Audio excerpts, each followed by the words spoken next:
Attorney Egon, magandang gabi na po sa inyo. Good evening po, Attorney. Good evening. Magandang gabi po sa ating mga kababayan. Attorney, maraming salamat po. Kahit a very short notice ay kami po ay pinagpapaunlakan ninyo na makapagbigay po ng mga legal na punto. Attorney, yun bang freedom of assembly? Saan po ito dapat lang ginagamit? Ano ang limitasyon nito? At kailan ito hindi pwede? Ang freedom of assembly, isa sa mga basic constitutional rights, no? Apo. Individual rights ng lahat ng mamamayan ng Pilipinas. At pareho yan sa halos lahat ng mga bansa sa buong mundo na may konstitusyon o may democratic government. Mhm. So, it's a fundamental right. At yan, pwedeng i-exercise kahit saan. Mhm. Kasi nga, human rights eh. Kaya lang, hindi naman absolute or without limitation. Mhm. Kasi you have the freedom of assembly or even the freedom of expression kung as long as wala ka namang vina-violate na batas o hindi mo naman na aapakan o naagrabyado yung karapatan ng iba. So, yun po yung basic principles yan.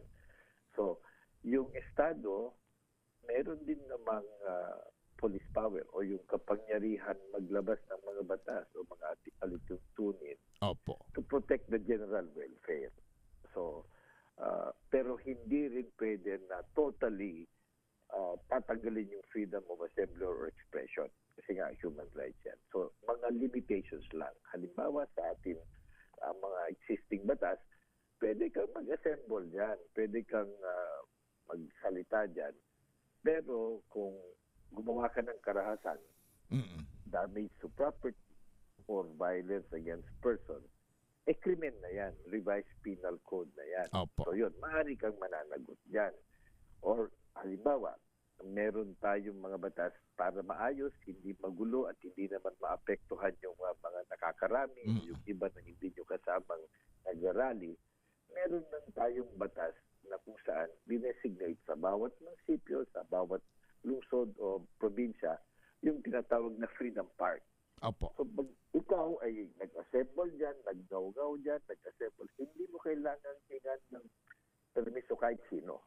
Kasi nga Freedom Park. Pero kung ikaw ay halimbawa sa EDSA o sa ibang public place o private property na gusto mong gamitin, kailangan magko-coordinate ka naman sa local government unit, kuha ng permit para maayos. Walang gulo, walang alitan, walang traffic, walang hazard.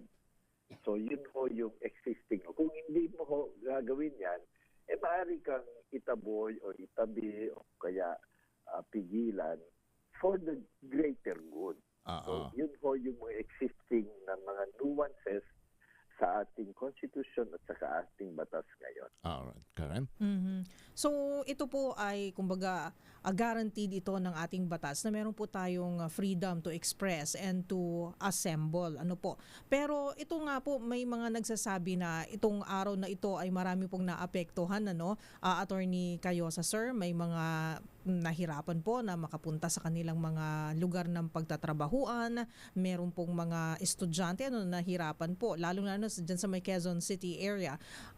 And then also there's an issue of the permit. May mga balita po na nagsasabi na hindi daw po sila nakakuha ng permit para magdaos po ng ganitong klaseng kilos protesta. So ano po ba sa tingin ninyo in the eyes of the law ang may mga paglabag po ba dito o is this guaranteed itong ginawa ng mga miyembro po ng INC? Is this also guaranteed by the law about the freedom of assembly, attorney? Yung kanila hong pag-express, walang problema. Kaya lang yung kung ang tinutukoy natin yung nangyaring assemble ngayon EDSA at bilang nila yung EDSA. Mali na ho yun. Illegal na ho yun. Kasi yung mga batas na naglalagay ng alituntunin, kasi nga hindi naman absolute yan. Kasi kung inaagrabyado mo na yung iba, may karapatan naman ng Estado na maglagay ng batas na hanggang dito ka lang itong mga requirements. So, kung nag-rally ka ng bigla dyan sa gitna ng EDSA o kaya dyan sa gitna ng mall o kung saan na wala kang permit, mananagot ka. Mhm. At kung sino man ang Oo. nag-organize yan, ikaw ang unang mananagot kasi hindi naman mahirap o practical na lahat Opo, naman na opo. nag-attend, panagutin mo. No? Kaya nga nagtataka, pag mga ganyan na, yung mga medyo alanganin o labag na sa batas, walang umaako na sila ang nag-organize eh. Sasabihin nila, kunwari, spontaneous convergence yan. Pero yan yung mga legal na pamamaraan na ginagamit ng mga abogado to avoid responsibility or accountability or even criminal liability or civil liability. So, doon pa lang, sa simula, pag may sinabing malaki, pero walang leader yan, walang nag-organize. Alam mo na alam din nila na alanganin yung kanilang ginagawa. Okay. Pero attorney, ano po ang magiging kasagutan kung may mga sektor na magsasabi na EDSA is for all? It is, kumbaga, daanan ng lahat. Kumbaga, pampubliko po ito. May karapatan po kami na magsagawa dito ng aming kilos protesta. Ano po ang inyong pakiwari po doon? Well, pag sinabing EDSA is for all, tama yan. Bakit? Kasi public highway yung EDSA. Opo. It's for all. Yung ang operative for all. Pero yung sasabihin mo na may karapatan ako mag-rally doon, ilagay ko yung mga bus dito, pahintuin ko lahat para makinig kayo sa amin. Hindi na totoo yun. Yun. Okay. Hindi na ho totoo yun. So- Kasi dapat yan, kung gusto nyo gawin, sumunod naman kayo sa proseso, mag-apply kayo ng permit para ayusin nila, mag-rerouting kung kinakailangan, o kaya mag-occupy kayo ng ilang lanes, yung iba, ituloy natin para naman yung higit na nakakarami, baka kung meron dyan, dadalhin sa hospital, mag-interview, pupunta sa NAIA, mag-abroad, na traffic, di ho ba? O papasok para kunin yung kanyang sweldo, o kaya mag-over, marami hong papasok sa eskwelahan, may examen. Paano naman mga yun? Okay. So, hindi So, ko pwede rin na biglang sabihin niya, dahil public property ito, pwede na, kahit anong gawin namin, okay. Hindi ko tama yun. So Attorney Egon, ang EDSA ay kalsada na north and southbound galing ng area ng Pasay hanggang sa dulo ng Quezon City, papasok ng Balintawak. Iyan ang Epifanio de los Santos Avenue na highway. Tama po ba? Highway 54 dati yan eh. Ano ho? Oo, highway para sa lahat. Yan. Para gawing highway, daluyan ng traffic. Apo, pero Hindi ho para sa rally. rally. Pero yun pong gilid niyan, yung EDSA Shrine, yung gilid. Kung ikaw ay magrarally doon sa gilid, make it sure na huwag mong babarahan yung dinadaanan ng mga sasakyan. Pwede doon sa gilid niyan, pero huwag mahahagip yung tinutungtungan ng gulong ng sasakyan sapagkat dyan na po yung tinatawag ninyong publiko. Tama po ba, Attorney Egon?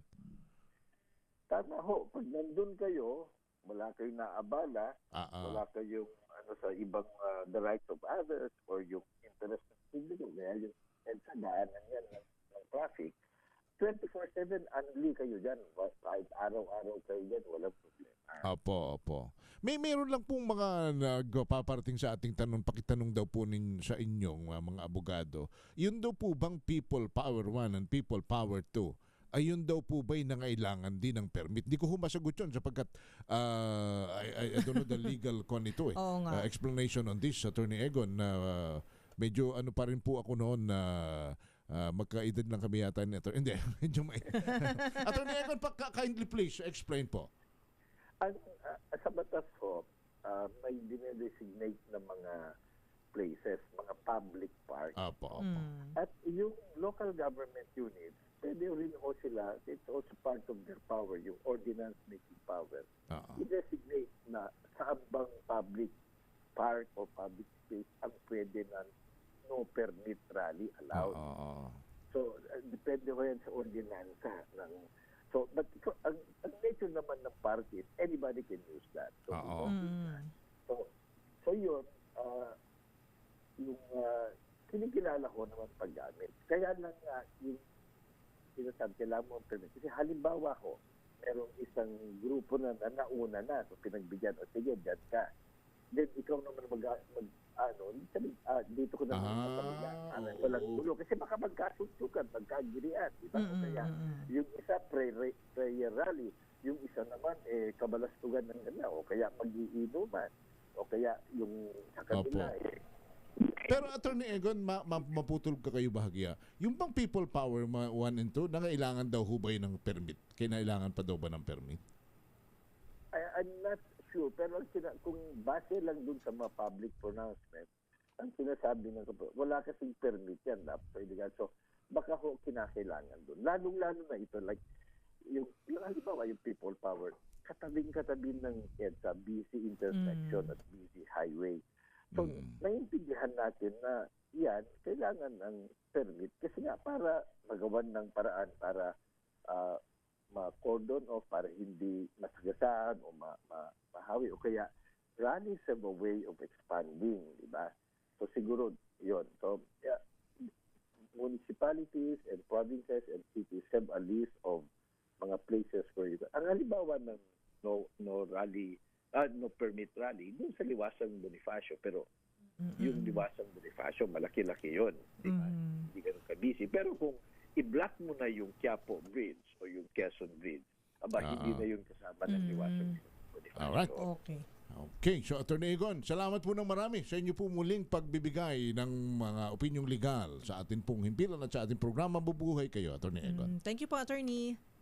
Maraming salamat. Magandang hapon po sa ating kababayan.